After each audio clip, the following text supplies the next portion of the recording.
मी काय म्हणते शरद, या रोजच्या भांडणाचा आणि कटकटीचा कंटाळा आलाय मला. त्यापेक्षा आपण वेगळं राहून आपला संसार थाटला तर. वेगळं राहून संसार करायचं माझ्याही मनात आहे ग, पण बघू. आपण फक्त तसं वातावरण निर्माण करू. हा, पण सुरुवात मात्र त्यांना करू दे.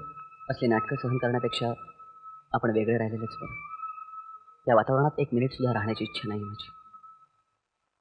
काळजी एवढीच वाटते की आई आणि बाबांना वाईट वाटेल.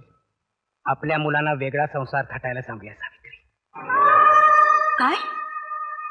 आपणच आपल्या मुलांना वेगळं राहायला सांगायचं? अहो, तुम्हाला बोलावतं तरी कसं?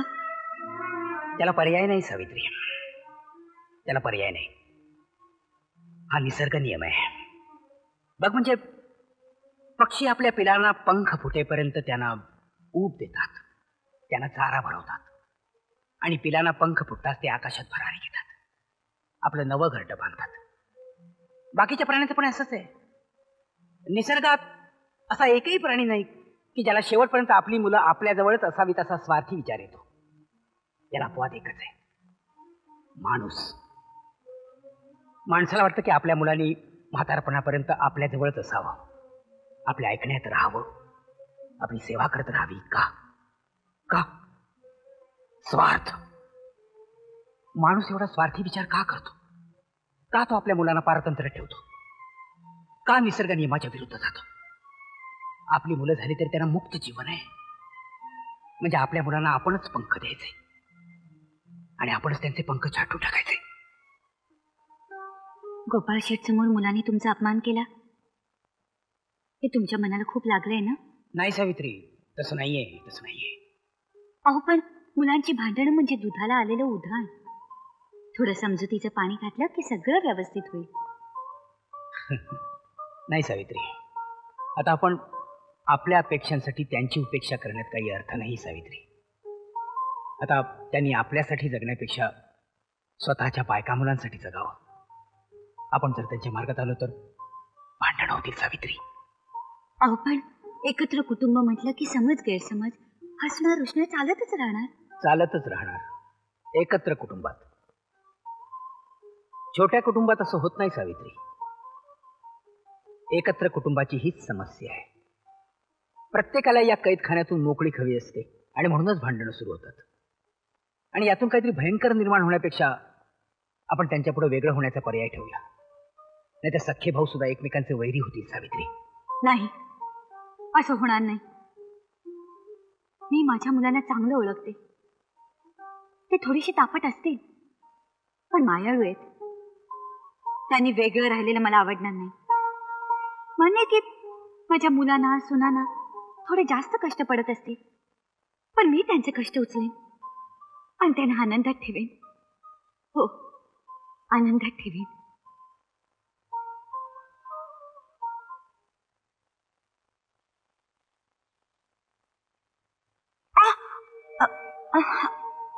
ऐक,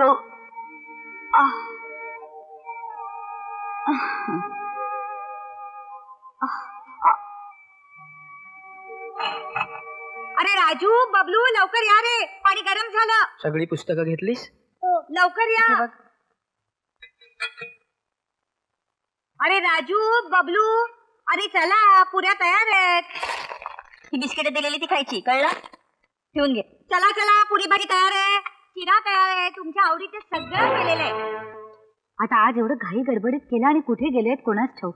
ऑफिसमध्ये लवकर या.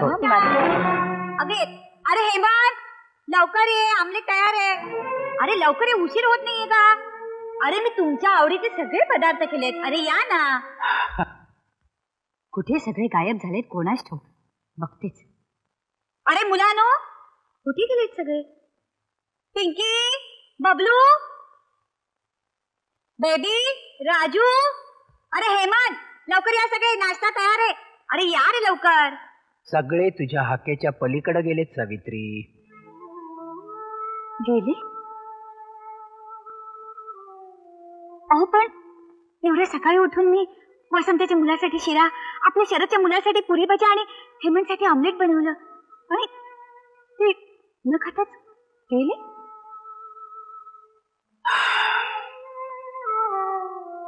काल त्यांची आवड वेगळी होती सावित्री, आज त्यांची आवड वेगळी असू शकेल.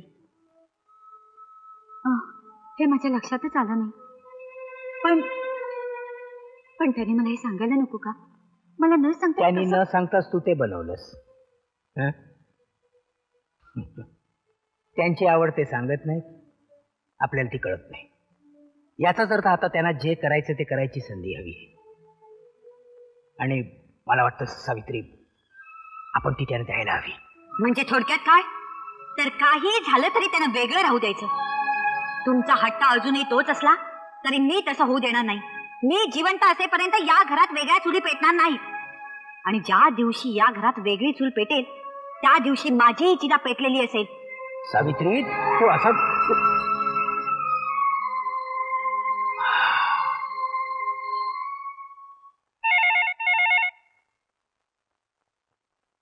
हॅलो. गोपाळ शेठ बोलतो की रे. नमस्कार गोपाळ शेठ. ते विश्वासरावला जरा दे की रे फोन. नाही, मालक अजून आले नाहीयेत. तुम्ही घरी फोन करा, घरी भेटतील ते. हॅलो. नमस्कार. बघा सावित्री वहिनी, ही गोपाळ शेठ बोलतो मी. नमस्ते. ते विश्वासराव आहेत का हो घरात? एक मिनिट. अहो, गोपाळ शेठचा फोन आहे. मी नाही आहे म्हणून सांग. अहो, आपले गोपाळ शेठ. सांगितलं ना एकदा, मी नाही आहे म्हणून सांग.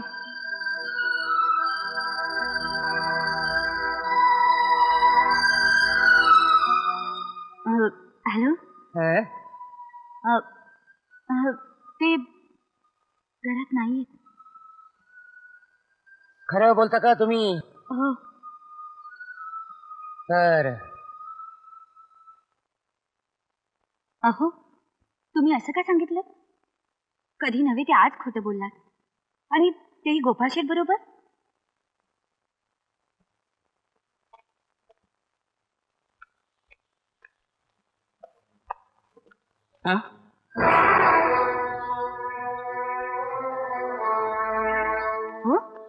अहो सावित्री, हा?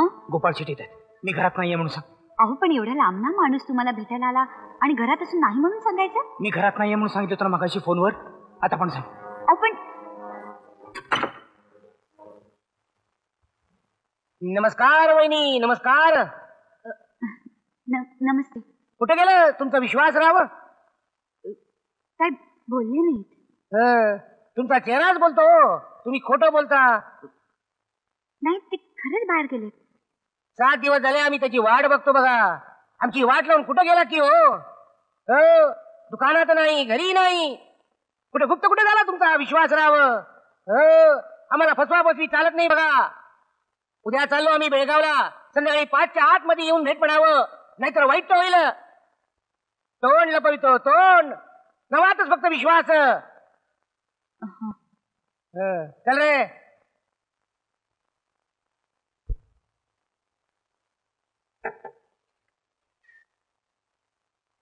गेले.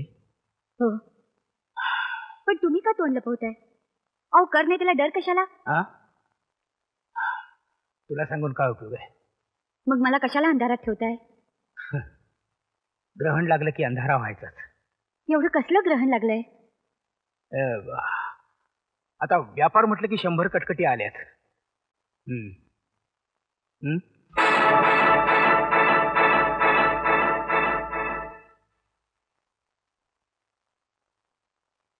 विश्वासराव, तू आणि घरात कसा रे?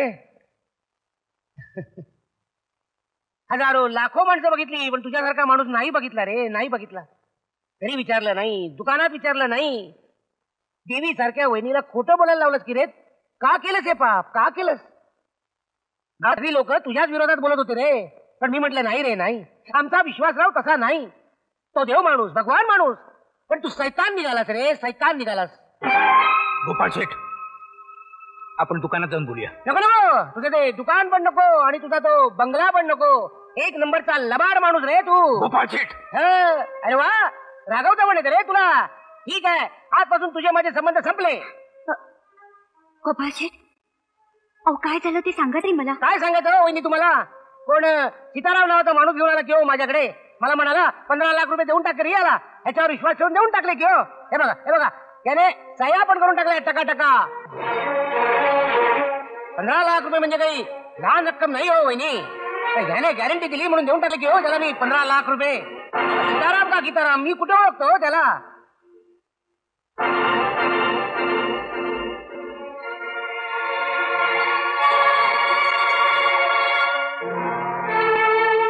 गोपाळ शेठ, या व्यापारातल्या गोष्टी माझ्या घरातल्या लोकांसमोर करून माझी इज्जत कमी करू नका. मला 1 आठवड्याची मुदत द्या, मी तुमची पैन चुकती करीन. 1 आठवडा काय रे, 1 वर्षाची दिली असती. पण तू घरात असून घरात नाही म्हणून सांगतोस. कसा विश्वास ठेवायचा रे तुझ्यावर. तुला जर माझ्यावर एवढा सुद्धा भरोसा नसेल तर माझं घर आणि दुकान लिहून देतो तुझ्या नावावर. असं म्हणतोस रे. हा. करून टाक रे साईनं. कर. तुमच्या दोघांच्या सह्या घेऊन काय करू रे. मुलांच्या पण सह्या घे की रे. उद्या तेच माझ्यावर उलटा लावा करतील ना रे. सह्या हव्यात तुला माझ्या मुलांच्या? हं. करतील. अरे माझी मुलं आहेत ती. माझ्या इज्जतीसाठी काही करतील. याच्या अगोदर तू अनुभव घेतलाच आहेस. वसंत, शरद, हेमंत, सह्या करून टाका. अहो जरा आत या.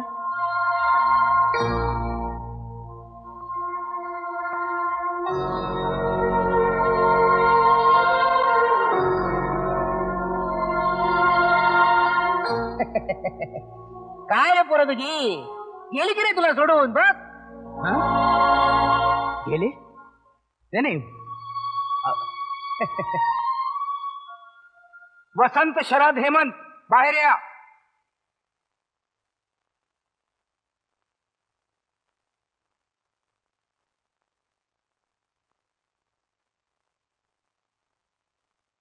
मामांजी, तुमचा मुलगा स्पष्ट बोलायला घाबरतोय. तो सही करणार नाही असा निरोप आहे त्याचा. निरोप? आणि हेमंतही तेच म्हणतोय. हो, आणि वसंतही असंच म्हणतायत. अरे वा, बायकांच्या पदरा आड लपून बोलायला शिकलात तुम्ही. बाहेर या. जे काय बोलायचं असेल ते माझ्या नजरेला नजर देऊन बोला. या बाहेर. बाहेर या.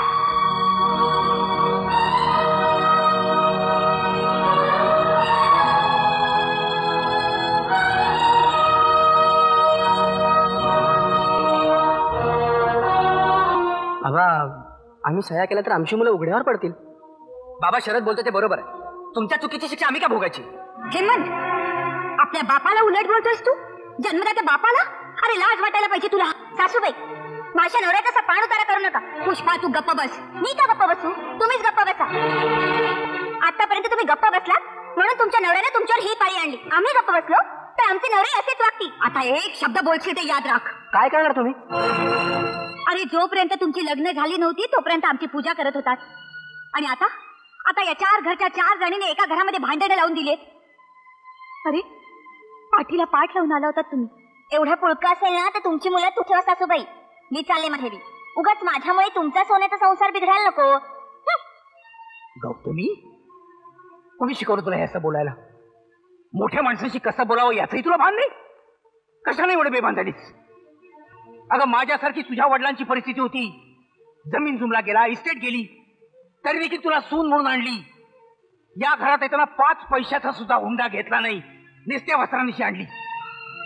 पाठवता चांगल्या घरची मुलगी आहे, सून म्हणून शोभेल, वेळ प्रसंगी घर सावरेल. पण तू बाबा, तिच्या माहेरच्या गोष्टी काढून सर्वांसमोर तिला कशाला अपमानित करताय? आणि मी अपमानित झालो तर चालेल, पण तुझ्या बायकोला बाबा, बोला. तुमचा कोणी अपमान केलाय? अपमानित तुम्ही आमच्यामुळे झाले नाहीयेत. गॅरंटेड म्हणून ज्यांच्यासाठी सह्या केला त्यांच्यामुळे तुम्ही अपमानित झालात. निदान सह्या करताना आमचा तरी विचार केला होता. हेमंत, सोडा मला. आई, तुला जे काय बोलायचं असेल ते तोंडाने बोल. उगाच हात वगैरेची गरज नाहीये. आणि आम्ही तुम्हाला नको असेल तर तसं सांगा. बघा बघा कसा बोलतोय तो. अरे तुमच्यासारख्या उलट्या काळजाच्या मुलांना जन्मताच नख लावायला पाहिजे. जा निघायत ना. पण एक गोष्ट लक्षात ठेवा, हे वैभव ही इस्टेट तुमच्या आजोबा पंजोबांची नाहीये. हे तुमच्या बापाने रात्रंदिवस मेहनत करून कमावलेलं आहे. पुन्हा त्यांना कधी सायकलीवर ना तर कधी डोक्यावर गाठोडी बांधून त्यांनी गावागावात फिरून हे दुकान हे घर उभं केलंय. त्याच्या पाया कष्टाच आहे. पण तुम्ही सर्वजण इथून निघून गेलात ना तर या घराचे एक वीट कसू बरंही हलणार नाही. जा निघायत ना. चालते बा.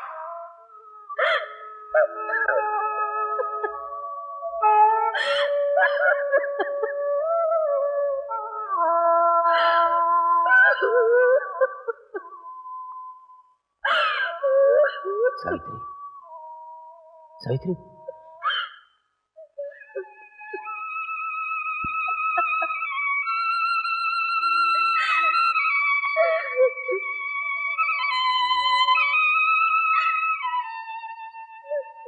गोपाळ शेठ, उद्या सकाळपर्यंत मी दुकान तुमच्या ताब्यात देतो.